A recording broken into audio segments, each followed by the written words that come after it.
ये क्या हो गया विदुर? ये क्या हो गया? एक भूल के कारण मेरा समस्त वंश समाप्त हो गया विदुर, समाप्त हो गया। यदि उस सभा में मैंने अपने पुत्र को रोका होता तो आज मेरे सभी 100 पुत्र जीवित होते।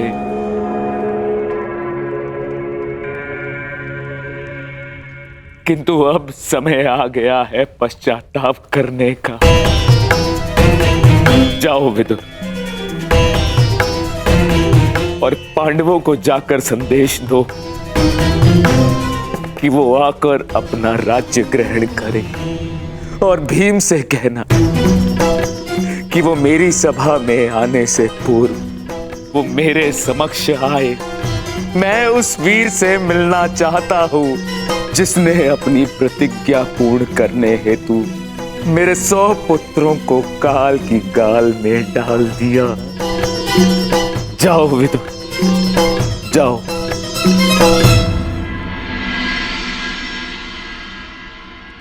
महाराज धृतराष्ट्र की आज्ञा का पालन अवश्य होगा महात्मा विदुर।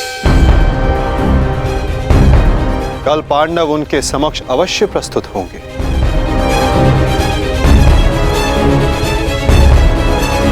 और विकोदर भीम भी।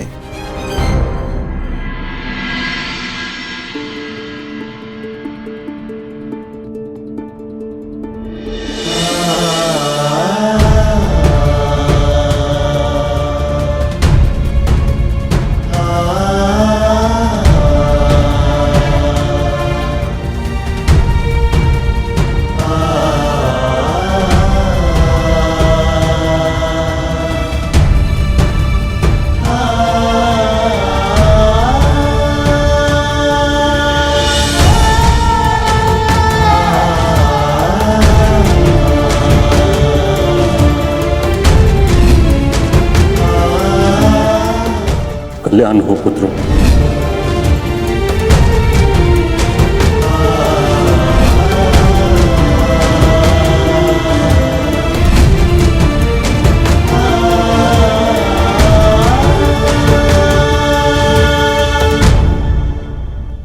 धर्मराज, समय की गति सर्प के समान होती है। वो स्वयं चला जाता है परंतु अपने चिन्ह छोड़ जाता है। ज्ञानी पुरुष बीती से सीख लेकर आगे बढ़ जाते हैं। भूतकाल का स्मरण करके वो अपने वर्तमान और भविष्य को समाप्त नहीं करते। अब समय आ गया है अपना अधिकार लेने और प्रजा को उसका अधिकार दिलाने का। धर्मराज, तुम धर्म युद्ध जीत चुके हो, अब धर्म की स्थापना करो। धर्मराज, आगे बढ़ो।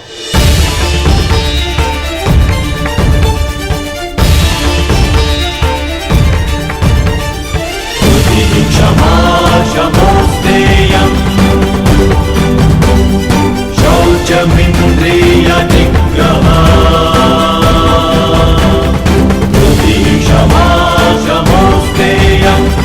शौचमिन्द्रिय निग्रह निर्विद्या सत्यं क्रोधो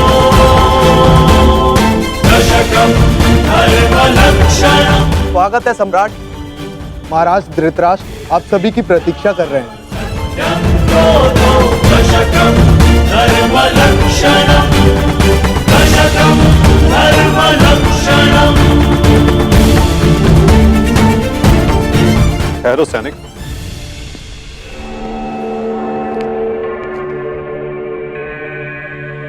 मुझे युवराज दुर्योधन का कक्ष देखना है। आइए वासुदेव।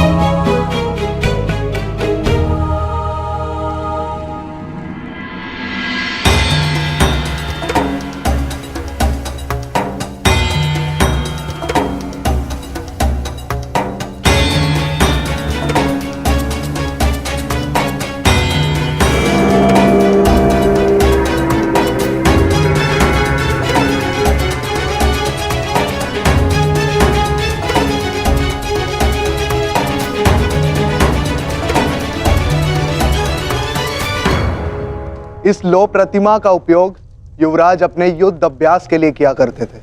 किंतु ना अब दुर्योधन शेष है, ना युद्ध। अब इस प्रतिमा का स्थान बदलने का समय आ गया है।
ये वही सभा है जो भारत के सबसे वीर और महान महारथियों से सजी रहती थी, और आज ये रिक्त है। वो एक अशुभ दिन था, वो एक द्युत सभा जो मेरे 100 भाइयों और उन सभी महारथियों के विनाश का कारण बनी। 100 नहीं, 101 101 भाई थे भ्राता भीम, कौरव और ज्येष्ठ कर्ण। सारी प्रतिज्ञाएं पूर्ण हो गई। यदि कुछ खाली है तो ये सभा। तुम सब विलाप ना करो।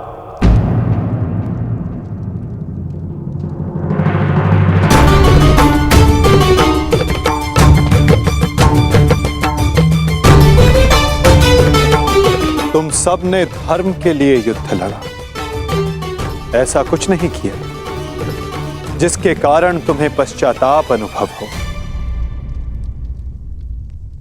ठीक कहा वासुदेव।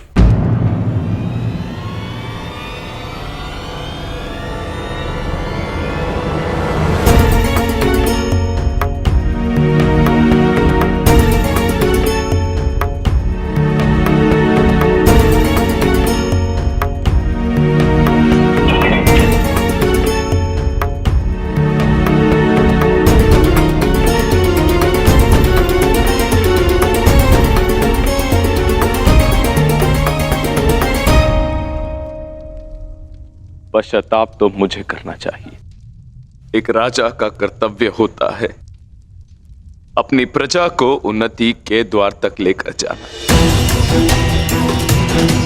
और एक पिता का कर्तव्य होता है अपनी संतान को धर्म के मार्ग पर ले जाना। परंतु मैं दोनों में से एक भी कर्तव्य का निर्वाह उचित रूप से ना कर सका।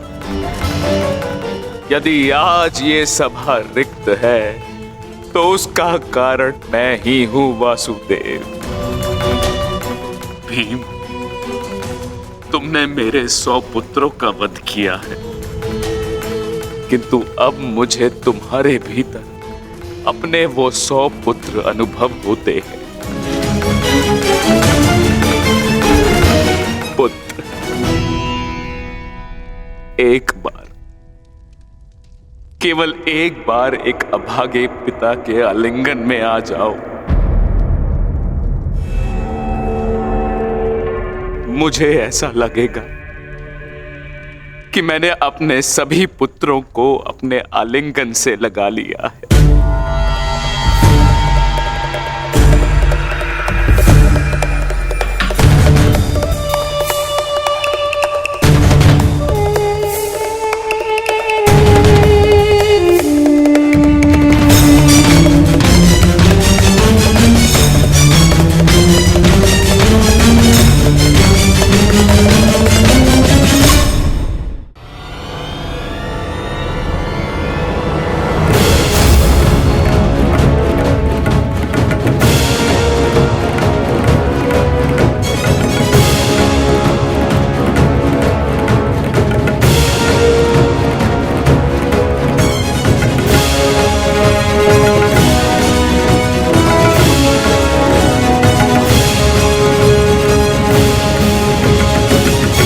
तुम्हारे अंदर 100 हाथियों का बल है ना भीम,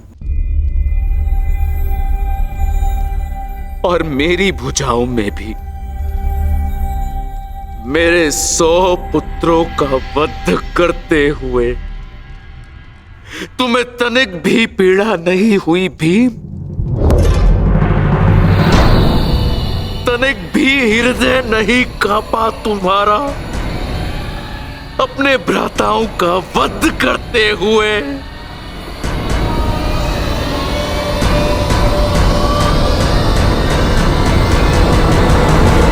दुर्योधन, ये तुम्हारे लिए है पुत्र।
ये तुम्हारा अंत है भीम, अंत है, अंत है, अंत है।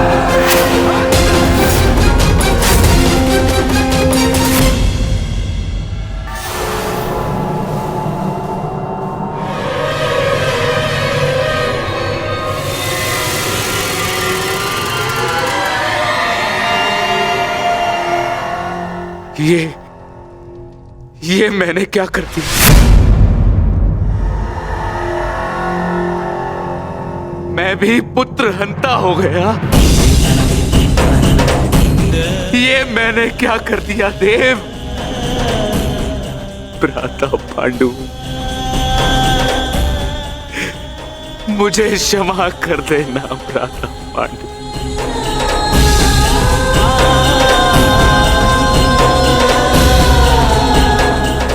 प्रतिशोध की ज्वाला ने मेरे विवेक को हर लिया। क्षमा कर मुझे।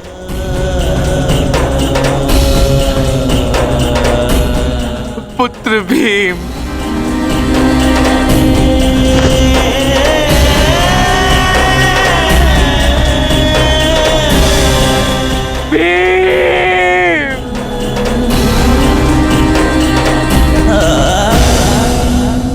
आपने उचित कहा महाराज।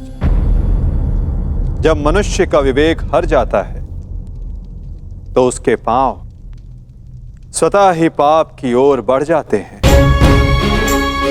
किंतु अभी समय नहीं आया है महाराज कि आप अपने भाई से क्षमा मांगे। आपके पुत्र विकोदर भीम अब भी जीवित हैं।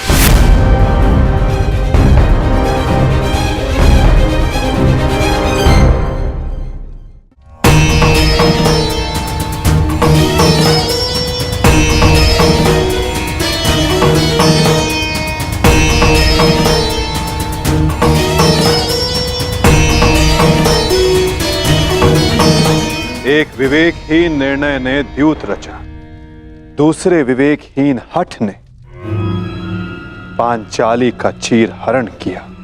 ये विवेकहीनता ही तो थी महाराज, जो महाभारत का बीज बना। नारायणं नमस्कृत्य नरं चैव नरोत्तमं प्रतिशोध की अग्नि शत्रु से पूर्व स्वयं को जलाती है। व्यासं अपने मन को शांत कीजिए। आप अभी पुत्रहीन नहीं हुए हैं। आपके 5 पुत्र सरस्वती अभी जीवित हैं। ततो जयं मुदीरये।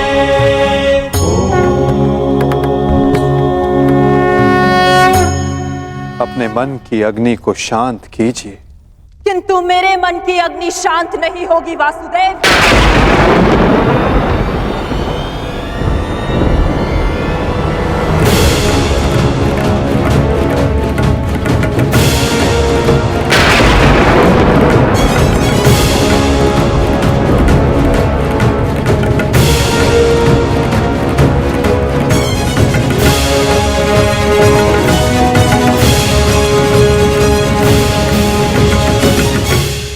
छल से मेरे सभी पुत्रों को मरवा डाला वासुदेव। मैंने प्रयास किया कि मेरा एक पुत्र शेष रह जाए, परंतु उस प्रयास को भी तुम्हारे छल ने भंग कर दिया। श्री बलराम को भी अपने कपट में उलझाकर मौन करवा दिया तुमने, परंतु इस माता की ममता अब मौन नहीं रह सकती। तुम्हारे छल से मेरे कुल का नाश हुआ है वासुदेव। मैं तुम्हें श्राप देती हूं कि जिस प्रकार तुमने मेरे कुल का अंत किया है, उसी प्रकार तुम्हारे कुल का अंत भी होगा।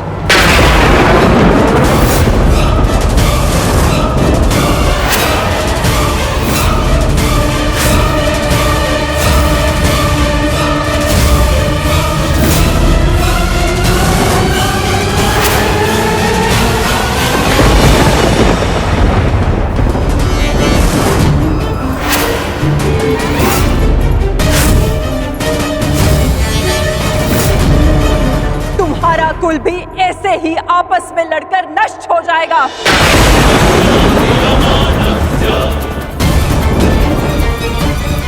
मैं भाग्यशाली हूं कि मेरे नेत्रों पर पट्टी बंधी है और मैं ये सब नहीं देख पाई, परंतु तुम ये महाविनाश अवश्य देखोगे। तुम स्वयं अपने कुल के महाविनाश का प्रारंभ करोगे वासुदेव।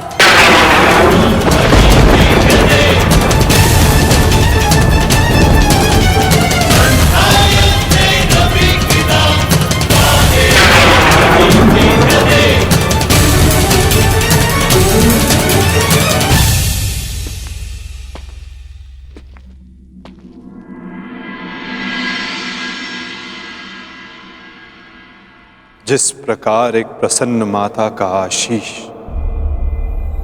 संसार में कोई नहीं रोक सकता, उसी प्रकार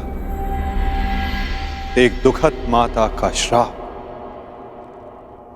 संसार में कोई नहीं टाल सकता।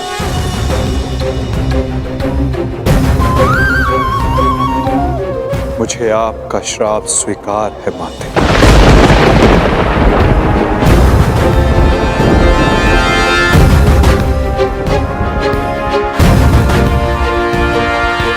किंतु क्या आपको ज्ञात है कि इस युद्ध का सत्य क्या है? क्या आप जानती हैं कि इस महाविनाश, इस महायुद्ध का वास्तविक रूप क्या है?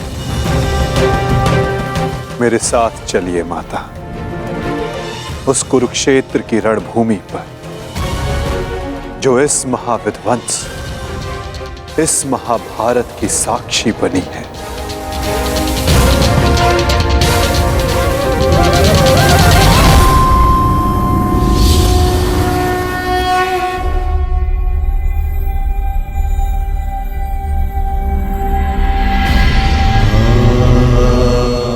ये दुर्गंध कैसी वासुदेव? ये दुर्गंध उन वीरों के शवों की है जिन्होंने इस महायुद्ध में अपना बलिदान दिया है माता, परंतु जिन्हें अंतिम संस्कार का अवसर भी ना मिला। ये दुर्गंध यहाँ हुए भीषण संहार के एक एक क्षण का अनुभव करा रही है मुझे। तुमने छल से मेरे एक एक पुत्र का वध कराया है वासुदेव। अपने दिए गए श्राप पे मुझे कतई भी पश्चाताप नहीं है। इस युद्ध से किसी को कुछ प्राप्त नहीं हुआ। ये युद्ध सबके लिए दुर्भाग्य ही साबित हुआ है और तुम्हारे लिए भी ये दुर्भाग्य ही साबित होगा। और आज मेरे श्राप के रूप में तुम भी उस युद्ध से दुर्भाग्य ही लेकर जाओगे। जब आप मुझे अपराधी मान ही चुकी हैं, जब आप मुझे दंड दे ही चुकी हैं, तो आप मेरा कोई स्पष्टीकरण भी स्वीकार नहीं करेंगी माता।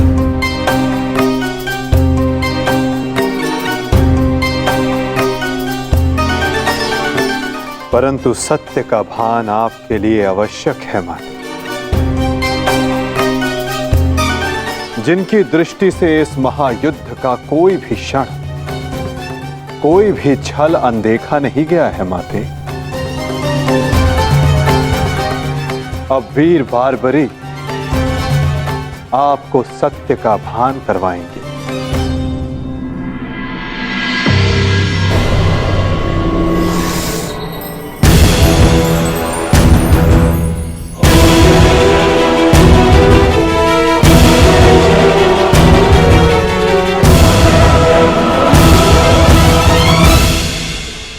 अब आपके समक्ष वीर बार्बरीक है गांधार पुत्री,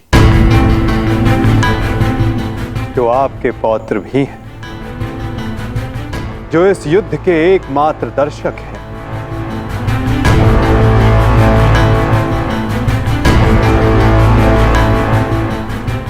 वो बार्बरी जिन्होंने अपना शीश दान किया और अमर हो गए।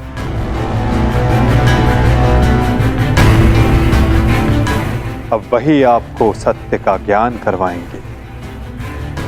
वीर बार्बरीक की दृष्टि से इस महाभारत का कोई भी बल और छल अनदेखा नहीं रहा है माता।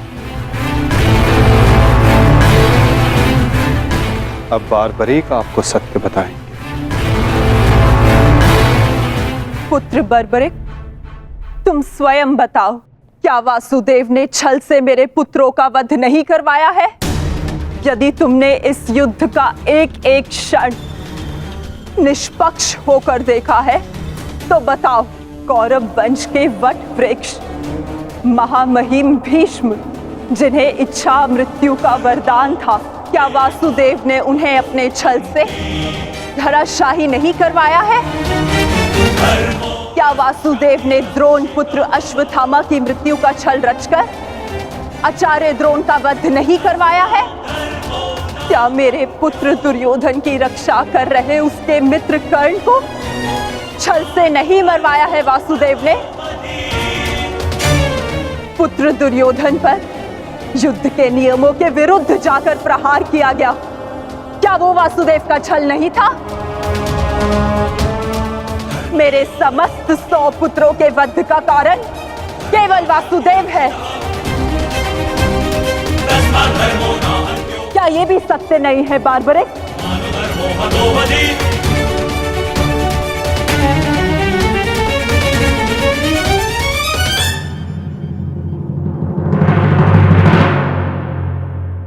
मैं आपसे सहमत हूं माते। ये सब स्वयं वासुदेव ने करवाया।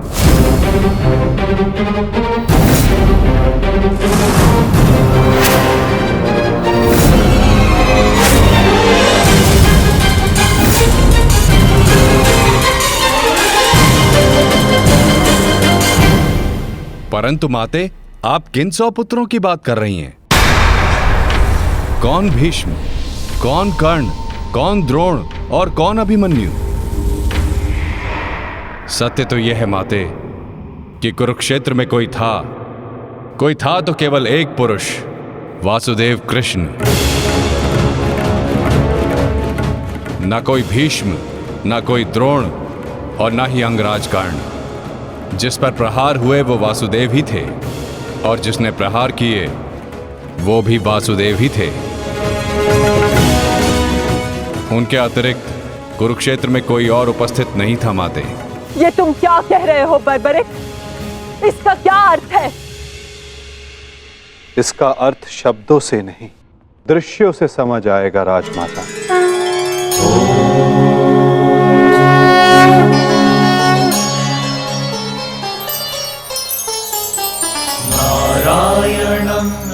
इस युद्ध के प्रारंभ से अंत तक हर प्रहार मैंने किया और हर प्रहार मैंने ही सहा। व्यासं ततो जयम् उदीरये देवीं सरस्वती। धर्म स्थापना के लिए धनुष, गदा, खड्ग, ये सब मैंने ही उठाए और इन सारे अस्त्रों का हर एक प्रहार मैंने ही सहा।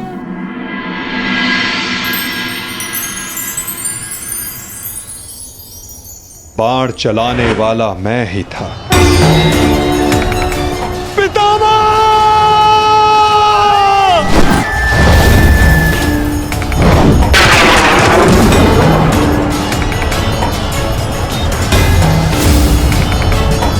और उस बाण को अपने शरीर पर लेने वाला भी मैं ही था।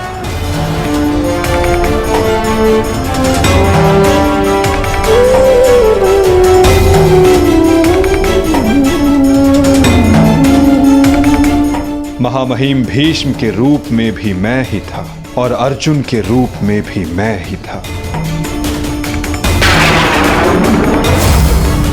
और सरशैया पर लेटने वाला भी मैं ही था।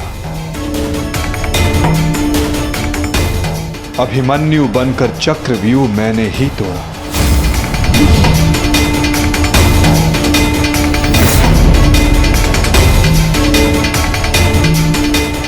वापस आओ अभिमन्यु, लौट आओ, व्यूह में प्रवेश मत करो। विश्वास कीजिए दात्री, मैं इस चक्रव्यूह को तोड़ सकता हूं और यदि मेरा सर कट भी जाए तब भी आपका सर गर्व से उठा रहेगा।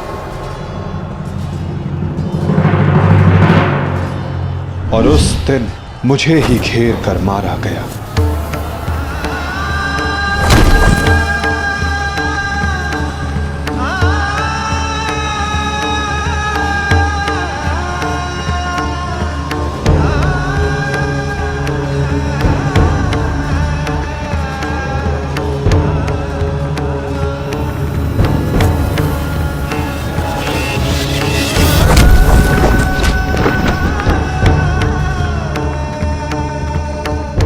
वो मैं ही था जिसने द्रोणाचार्य से कहा कि अश्वत्थामा मारा गया। आपने बिल्कुल सही सुना आचार्य द्रोण।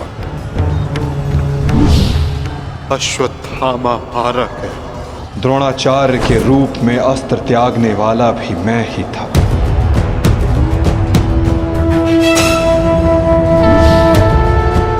परंतु वो एक मनुष्य नहीं, एक हाथी था।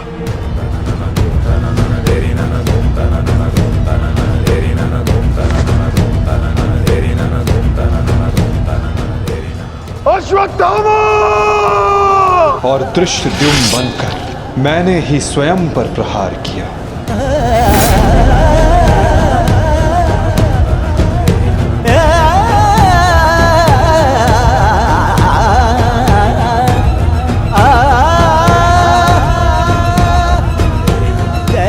और कर्ण,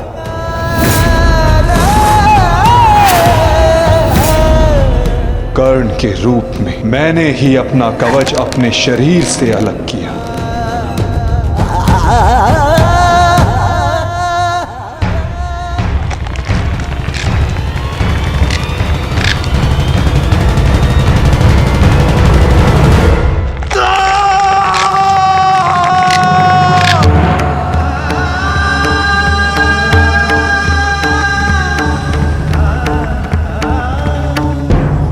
और युद्ध के मध्य में मेरे ही रथ का चक्र धंसा और मेरे ही आदेश पर मैंने ही स्वयं पर अंजलि का अस्त्र चलाया। अंगराज को मुक्त करो पार्थ, अंजलि का अस्त्र का प्रयोग करो।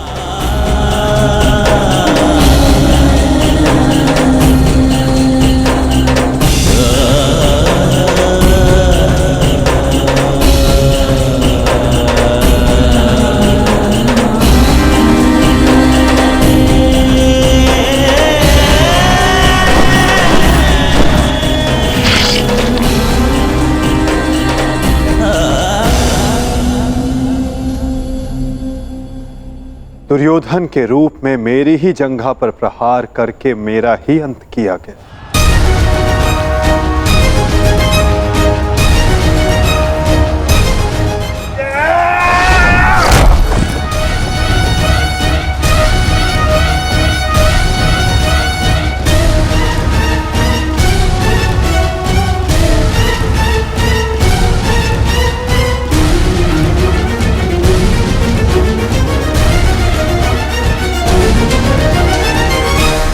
द्रुपद हो या धृष्टद्युम्न, विकोदर भीम हो या अर्जुन, सब में मैं ही था।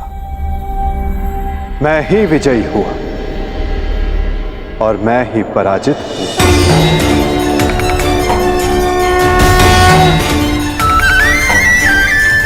सबसे अधिक प्रहार मैंने की,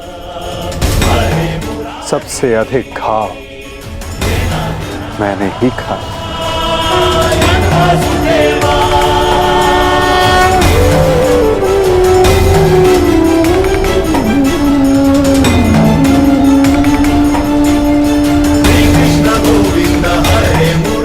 अठारह दिनों के इस महासंहार हर बार मृत्यु मेरी ही हुई।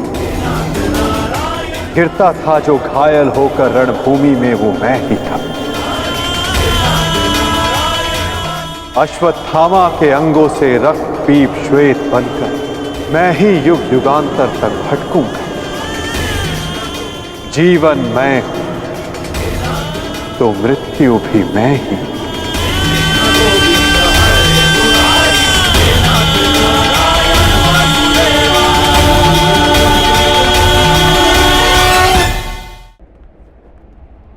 श्राप तुम्हारा स्वीकार है माते।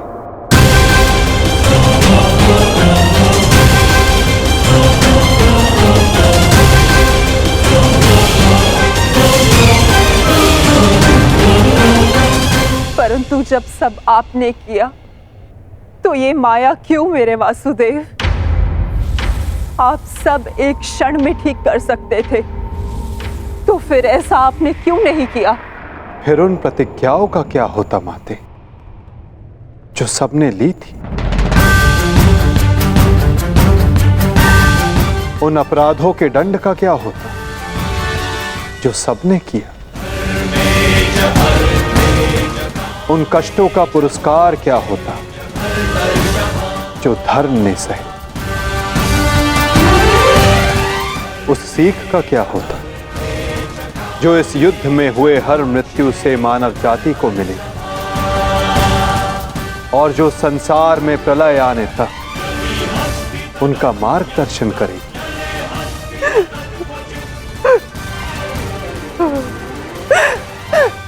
मुझे क्षमा कर दीजिए वासुदेव।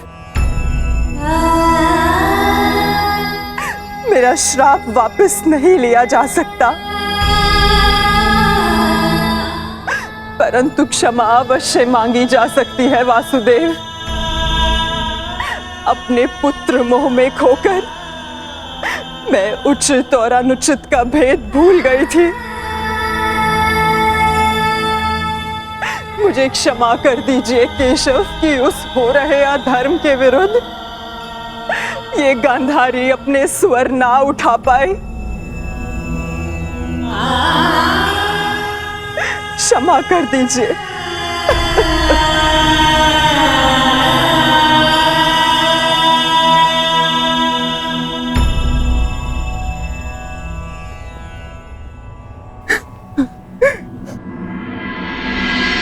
नहीं माते। किसी का अंत किसी के श्राप से नहीं होता। यदि किसी का अंत होता है तो स्वयं के पापों से। यदि यदुवंश का अंत होगा तो आपके श्राप से नहीं माते, अपितु स्वयं के पाप कर्मों से।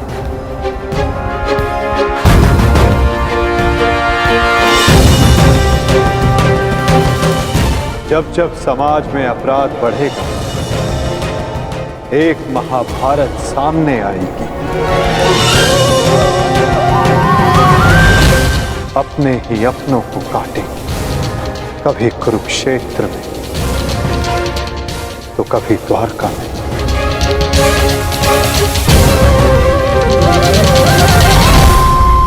माते, यदि आप कुछ करना चाहती हैं तो अपने मन के इस प्रतिशोध की अग्नि को शांत कीजिए और पांडवों को आशीष दीजिए। युधिष्ठिर का राज्य अभिषेक करवाइए और धर्म स्थापना में आपका ये योगदान और आपका आशीष आवश्यक है माते।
सम्राट युधिष्ठिर की, सम्राट युधिष्ठिर की, सम्राट युधिष्ठिर की।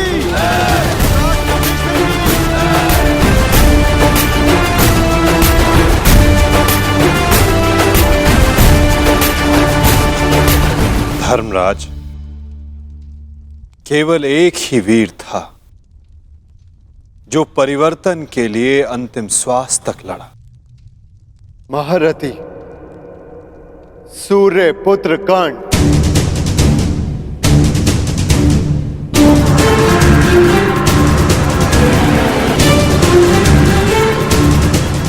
सदैव अपने ज्येष्ठ परिवर्तन के स्वप्न का आदर और सम्मान करना धर्मराज।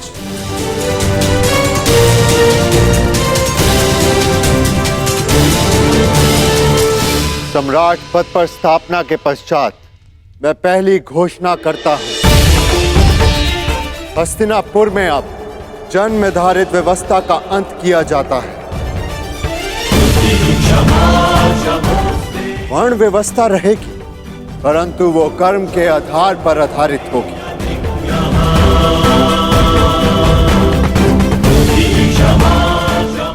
सूत हो या शूद्र हो, सबको शिक्षा का समान अधिकार दिया जाएगा और योग्यता के आधार पर काम, सम्मान और समानता का अधिकार सबको दिया जाएगा। यही धर्म स्थापना की नींव है और यही परिवर्तन का प्रारंभ। सम्राट युधिष्ठिर की, सम्राट युधिष्ठिर की, सम्राट युधिष्ठिर की, सम्राट युधिष्ठिर की। मुझे विश्वास है कि मेरे पश्चात परिवर्तन का अध्याय प्रारंभ होगा।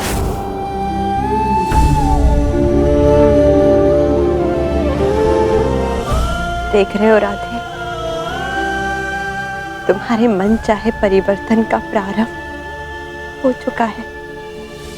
महाभारत के इस महायुद्ध में 18 अश्वनी सेना और बहुत से महारथियों ने अपने प्राणों का त्याग किया है। मैं उन वीरों के परिवारों को नमन करता हूं।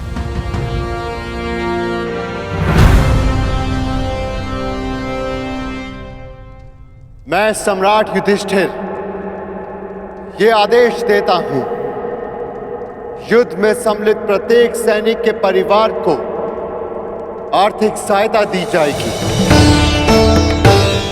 उनके बालकों को शिक्षा, उनके आश्रितों के लिए भरण पोषण की व्यवस्था अब सम्राट का उत्तरदायित्व है।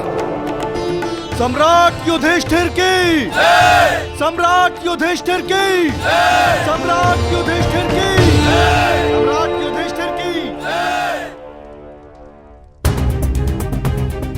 और भ्राता कर्ण, मुझे विश्वास है कि मैं संसार में सदा राधे कर्ण के नाम से ही जाना चाहूंगा। राधे कर्ण के द्वारा सुझाए गए प्रतिरूप के आधार पर राज्य में समानता की एक नई व्यवस्था विकसित की जाएगी।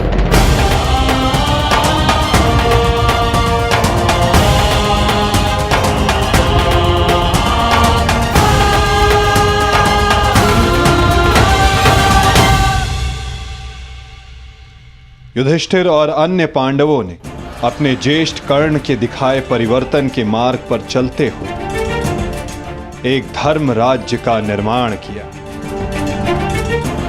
अर्जुन का लक्ष्य अब केवल एक महान व्यवस्था की स्थापना थी। 100 कौरवों का नाश कर देने वाले भीम ने भी अब निर्माण की भागदौड़ संभाल ली थी और नकुल सहदेव अपनी माता कुंती, गांधारी और बुजुर्ग हो चले धृतराष्ट्र की सेवा में लगे थे। हर ओर धर्म था, संपन्नता थी, आनंद था, परंतु अतीत से छूटा एक बाण परीक्षा बनकर भारत के भविष्य पर मंडरा रहा था।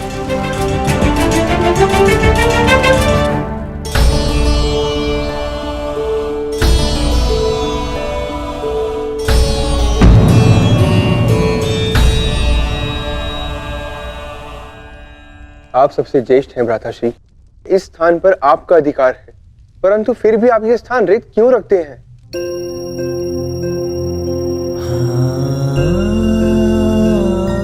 नहीं नकुल, ये स्थान मेरा नहीं है। भ्राता कर्ण हम सबसे ज्येष्ठ हैं और सर्वप्रथम इस स्थान पर सिर्फ उनका अधिकार है।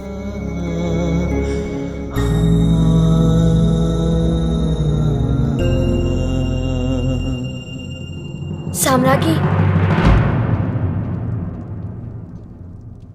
क्या हुआ दासी? इतनी व्यग्र क्यों हो? युवरानी उत्तरा को प्रसव पीड़ा होना आरंभ हो चुका है।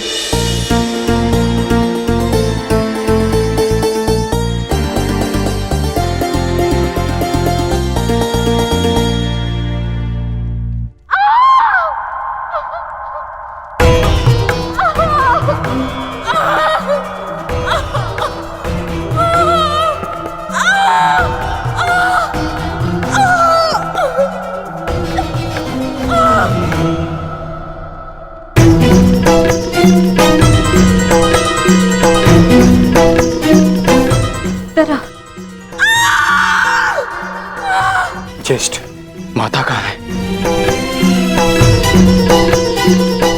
माते,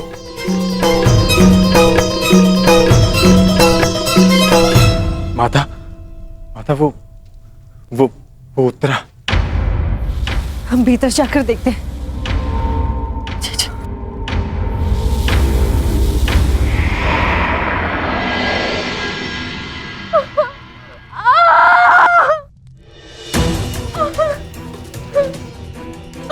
पुत्री, साहस रखो।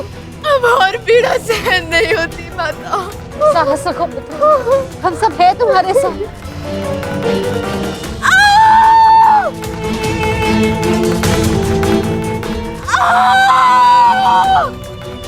माता, प्रसव पीड़ा तो सबको होती है, परंतु उत्तरा के लक्षण गंभीर हैं।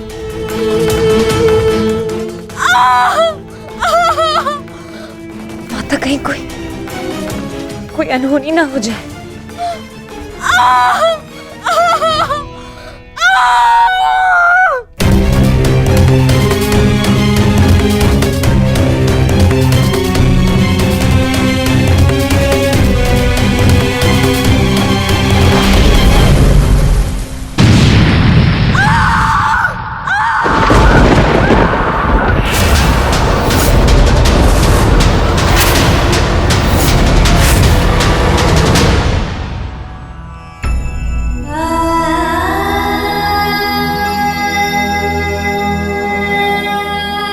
क्या अनर्थ हो गया?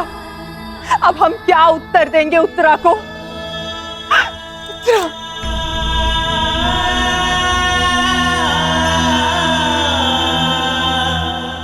क्या अनर्थ कर दिया अश्वत्थामा ने। एक ब्राह्मण होने के पश्चात प्रतिशोध की अग्नि में वो इतना अंधा हो गया। एक शिशु पर ब्रह्मास्त्र चलाने से पूर्व उसे तनिक भी दया नहीं आई।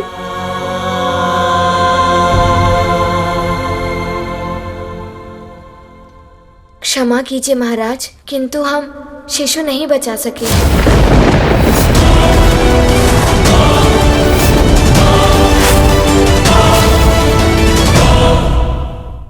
ये क्या अनर्थ हो गया?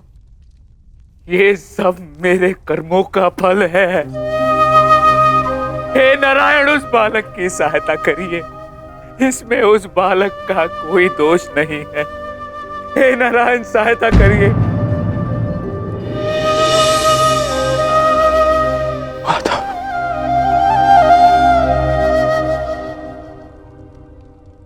माता,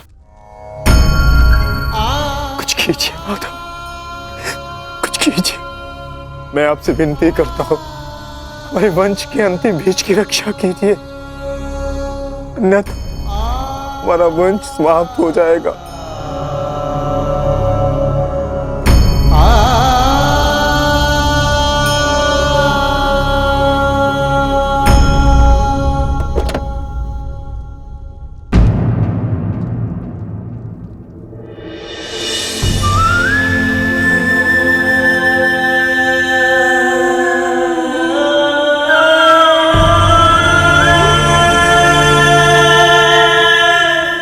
ब्रह्मास्त्र विफल नहीं जा सकता याज्ञसेनी। ब्रह्मास्त्र का संधान हुआ है तो उसका परिणाम निकलना भी निश्चित है।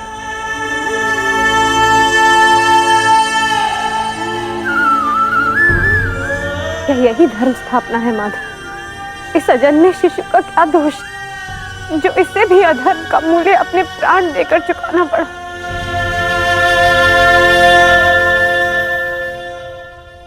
एक पापी के पाप का फल निरीह उत्तरा क्यों भुगतेगी?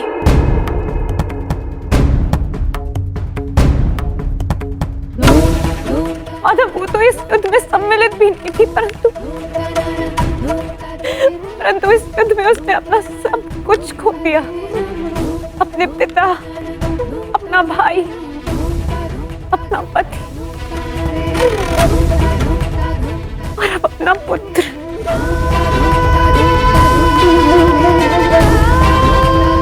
ये कैसी धर्म स्थापना है माधव?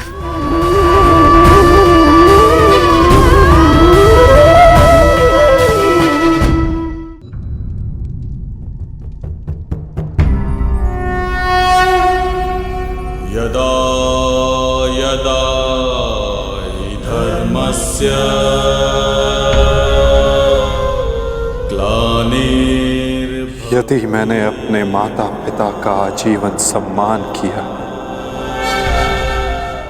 यदि मैंने अपने गुरु की गुरु दक्षिण संपूर्ण मन से दी, यदि मेरे जीवन का हर कार्य का उद्देश्य शुभ रहा है,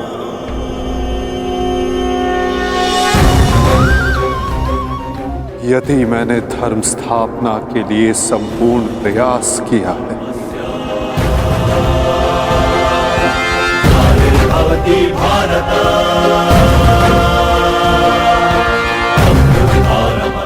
तो ये बालक अभी और इसी क्षण श्वास ले।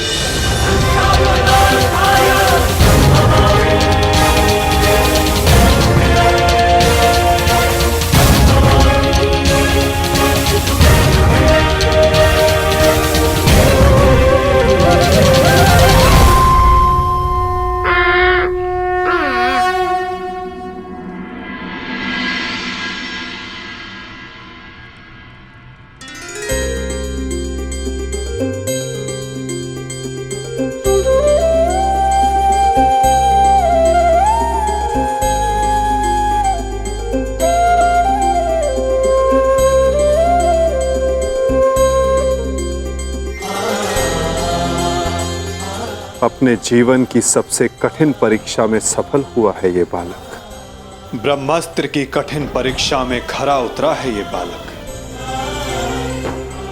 जो धर्म स्थापना का मुख बनेगा।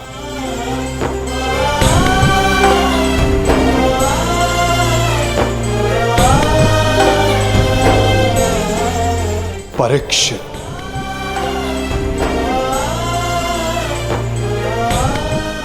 हाँ याज्ञसेनी, इस बालक का नाम परीक्षित होगा। विशाली! विशाली! विशाली? विशाली, पुत्री विशाली।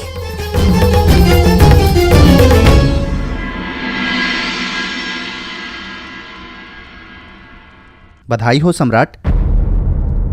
देवी वृषाली माता बनने वाली हैं।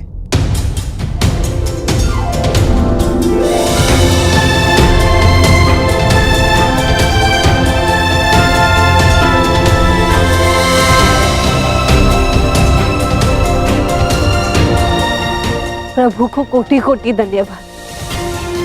आज एक दिन में दो शुभ समाचार मिले। अब परिवर्तन के दो सूर्य चमकेंगे हस्तिनापुर।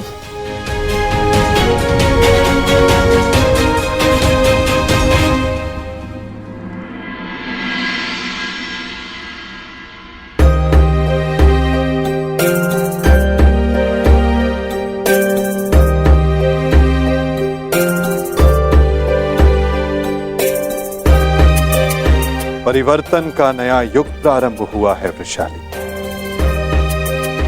प्रसन्न हो जा कि सूर्य पुत्र को तर्पण देने वाला इस संसार में आने वाला है।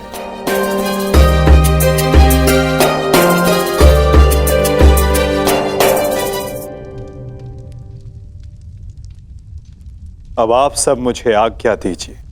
नहीं माधव, इतनी शीघ्रता की क्या बात है? परीक्षित के 6वें संस्कार तक रुक जाइए। द्वारका प्रस्थान करने का समय आ गया है पार्थ। क्या हुआ माधव? सब ठीक तो है ना?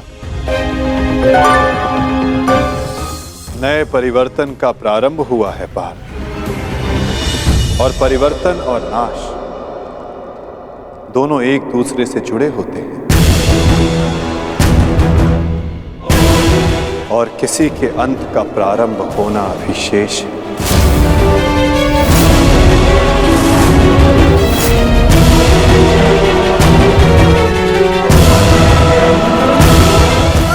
बचाओ बचाओ बचाओ!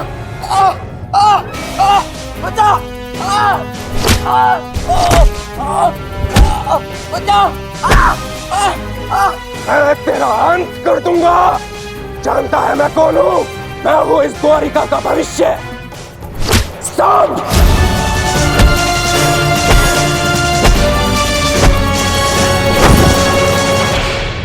ये क्या दशा बना रखी है सांब? दिन प्रतिदिन तुम्हारा व्यवहार अशुभनीय होता जा रहा है। संभालो स्वयं को। आओ श्री, मुझे समझाने से पूर्व अपने छलिया भ्राता को समझाइए, जिसने बिना अस्त्र शस्त्र उठाए मेरे ससुर के कुल का नाश कर दिया। क्या वो शोभनीय था? अपने पिता के लिए ऐसा भाव पाप है। पाप तो आपके भ्राता ने किया है, मैं तो केवल मदिरा पान कर रहा हूं। संभालो अपने आप को। एक योद्धा को यह सब शोभा नहीं देता। कैसा योद्धा ताजश्री, जिसके हाथ से तलवार छीन ली गई हो, जो अपने मित्र विश्वसेन की सहायता करने का वचन पूरा ना कर सका हो, उस मनुष्य को आप योद्धा कहते हैं? जब युद्ध करने का समय था तो युद्ध नहीं करने दिया।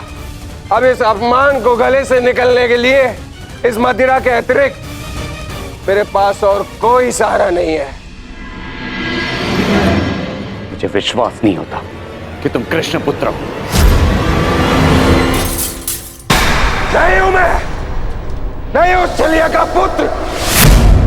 वो केवल मेरे लिए एक छलिया है, केवल एक छलिया। सांब!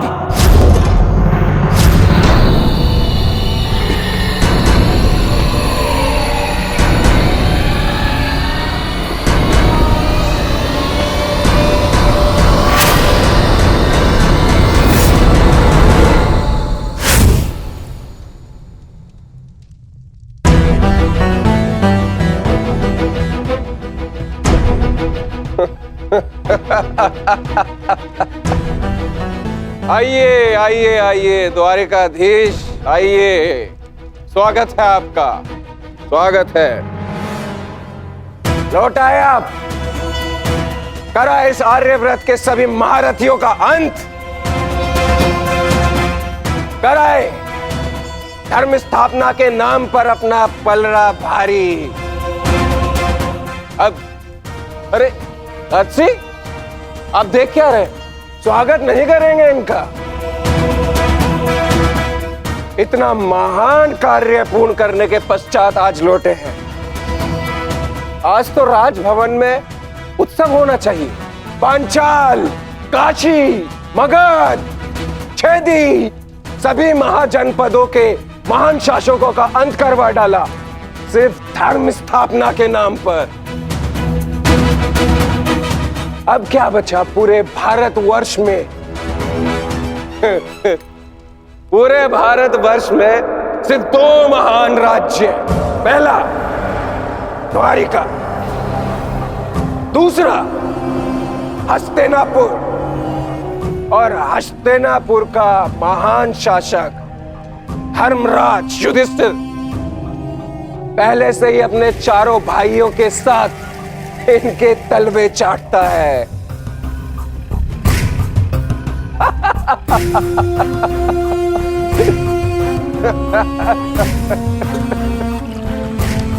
बधाई हो, बधाई हो वासुदेव, बधाई हो। आप अपने उद्देश्य में सफल हुए। जीत गया द्वारिका महाभारत। परंतु आपने भी मूल्य कुछ कम नहीं चुकाया। हमारी 7 औक्षणी सेना का अंत करवा दिया। क्या मिला आपको हमारे वीर सैनिकों का अंत करवा कर? क्यों किया आपने?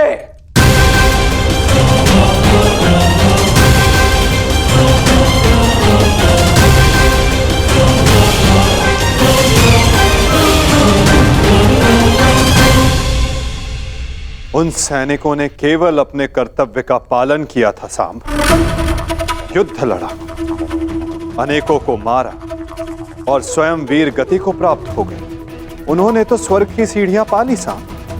परंतु तुमने अपने साथ क्या किया है पुत्र? तुमने तो स्वयं के जीवन को ही नर्क बना डाला है। तुमने वचन दिया था ना दुर्योधन और लक्ष्मणा को कि महाभारत के युद्ध में तुम नारायणी सेना का नेतृत्व करोगे, तो क्यों नहीं बचाया अपनी सेना को?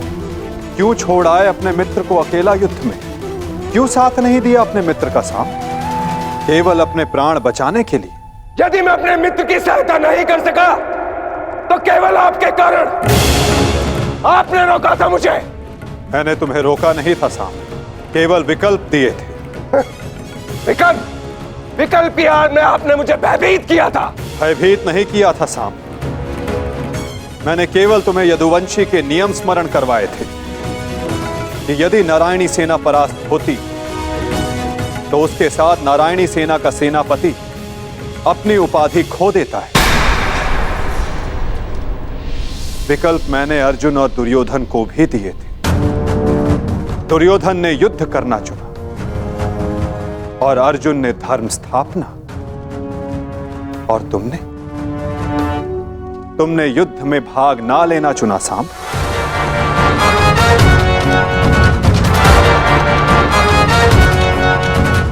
कदाचित यदि तुमने अपने मित्र वीर वृषसेन को उस युद्ध में प्रदर्शन करते देखा होता, तब तुम्हें ज्ञात होता कि वीरता की वास्तविक परिभाषा क्या होती है साहब। यदि तुमने अपने प्राण उस युद्ध में गवा दिए होते तो आज मेरा सर गर्व से ऊंचा होता, किंतु नहीं। तुम तो मदिरा के मद में स्वयं के जीवन को धीरे धीरे करके मार रहे हो। लज्जा आती है तुम पर साहब, लज्जा आती है।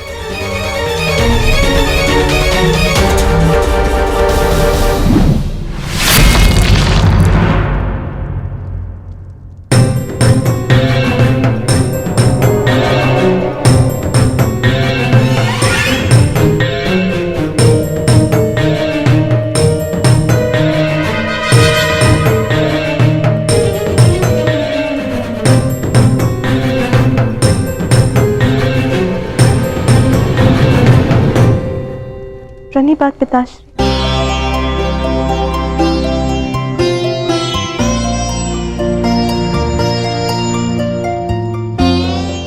पिताश्री मैं क्षमा। लक्ष्मणा, इतनी लंबी यात्रा से आया हूं पुत्री, भोजन नहीं कराओगी? जी पिताश्री।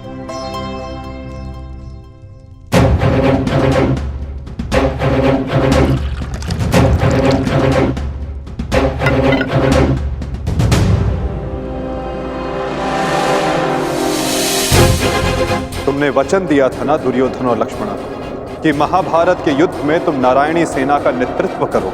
क्यों छोड़ आए अपने मित्र को अकेला युद्ध में? क्यों साथ नहीं दिया अपने मित्र का साथ, केवल अपने प्राण बचाने के लिए? यदि तुमने अपने प्राण उस युद्ध में गवा दिए होते तो आज मेरा सर गर्व से ऊंचा होता। लज्जा आती है तुम पर साहब, लज्जा आती है। अपने क्रोध को शांत करो साम। कैसे करूं मैं खुद को शांत? पिता होकर सदैव मेरा मस्तक दूसरों के सामने झुकाता है, और आज भी तो यही किया उन्होंने। लाओ मुझे दो मित्र।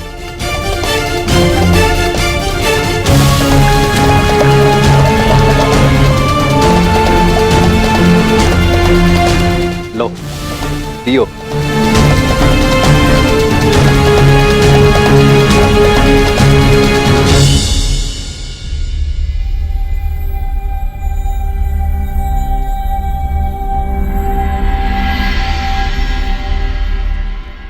भोजन आराम कीजिए पिताश्री।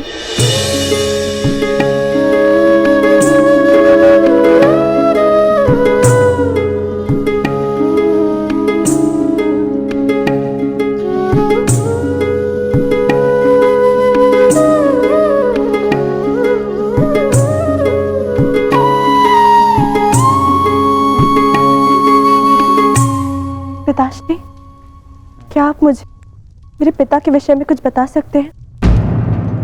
युद्ध में क्या हुआ था?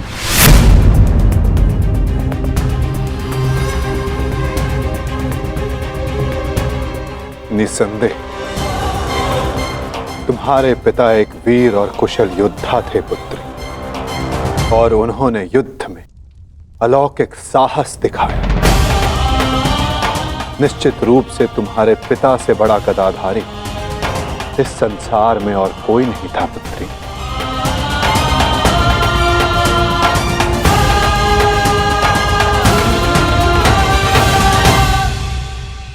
यदि ये सत्य है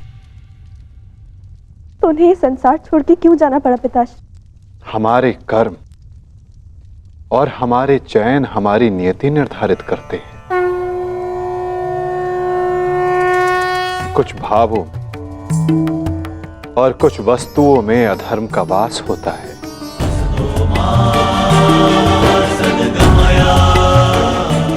जैसे कि जुआ और मदिरा, ये व्यसन पहले लुभाते हैं और बाद में हमारे ही नाश का कारण बन जाते हैं पुत्री।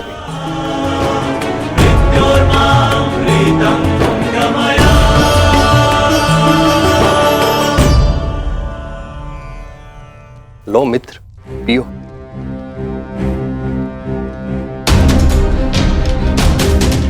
मैं जानता हूं कि तुम बहुत दुखी हो, किंतु चिंता मत करो, तुम्हारे मनोरंजन का प्रबंध कर दिया है मैंने। कैसा मनोरंजन?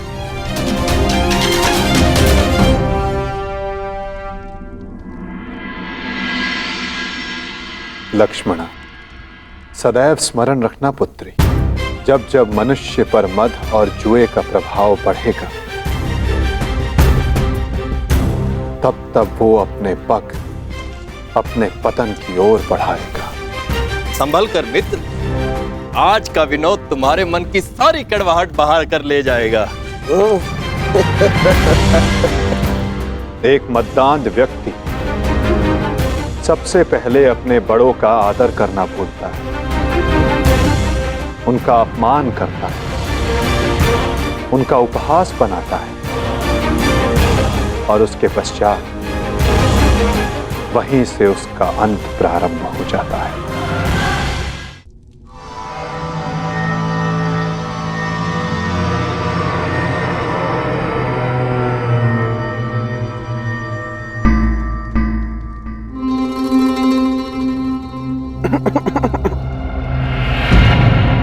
तो आप हैं महान ऋषि, सुना है महात्मा कि आप भविष्य बता सकते हैं। बड़ी प्रशंसा सुनी है आपकी। क्या जानना चाहते हो? यदि ये सत्य है तो बताइए कि इस रमणी को आगे चलकर क्या होगा, पुत्र या पुत्री?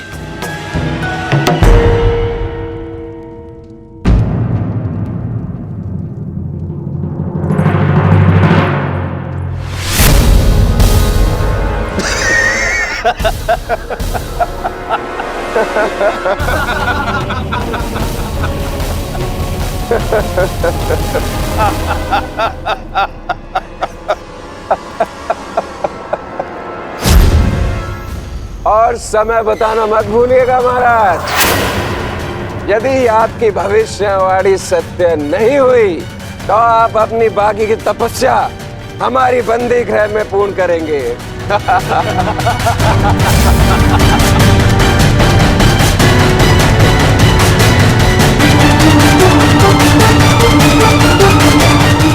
कौन क्यों है महाराज? बताइए, मेरी कोख से क्या जन्म लेगा? मदिरा के मद ने तुम्हारे भीतर के मानव को सुला दिया है मूर्ख। अब तुम केवल उस मूसल की भांति हो जिसमें कोई भावना नहीं होती।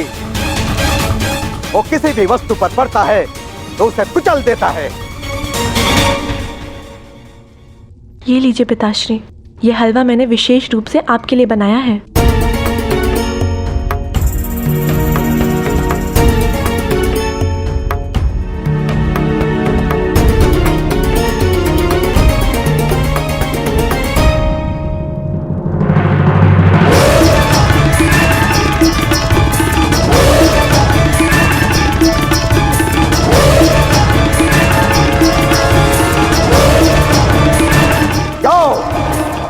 ठीक एक सप्ताह के पश्चात तुम्हारे पेट से मूसल ही उत्पन्न होगा जो तुम्हारे वंश के विनाश का कारण बनेगा। जिस मदिरा के मद में तुमने मेरा अपमान करना चाहा, वो मदिरा तुम्हारे नाश का कारण बनेगी।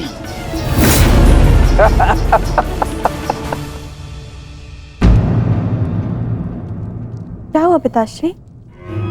आप रुक क्यों गए? क्योंकि जिसे रुकना चाहिए था वो नहीं रुका। लगता है तुम्हें हमारे बंदी गृह के दर्शन करने की उत्सुकता कुछ अधिक है, इसलिए तुमने हमारा अपमान करने का दुस्साहस किया। पहले वासुदेव और अभी तुम। मैं तुम्हें जीवित नहीं छोड़ूंगा।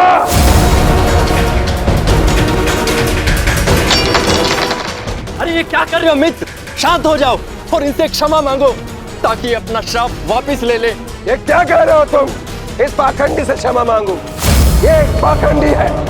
भला कभी किसी पुरुष के कोख से कुछ जन्मते हुए देखा है? ऐसे ढोंगी साधु से डरने की कोई आवश्यकता नहीं।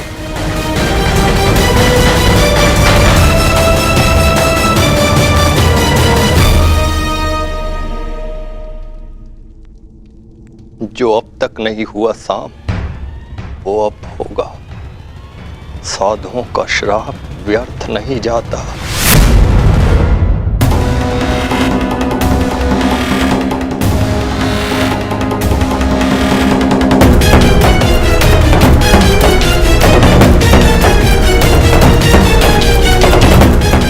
मुझे क्षमा करना पुत्री। कदाचित मैं तुम्हें कह सकता सदा सौभाग्यवती भव।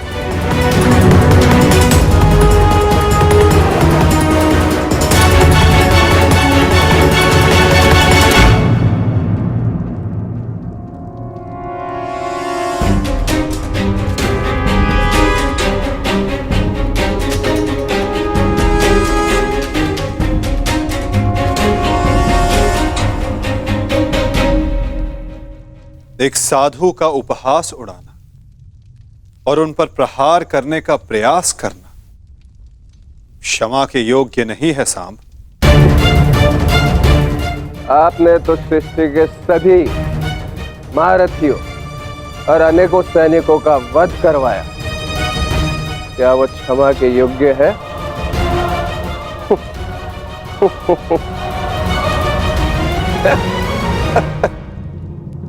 प्रतिवर्मा, तुम्हारी उपस्थिति में यह सब हुआ और तुमने साम को रोकने का प्रयास नहीं किया। क्षमा चाहता हूं वासुदेव, हम तो केवल विनोद करना चाहते थे। मुझे अनुमान भी नहीं था कि बात इतनी आगे तक बढ़ जाएगी।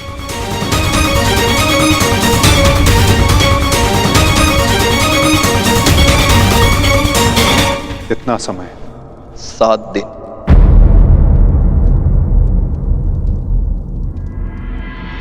सात दिन बाद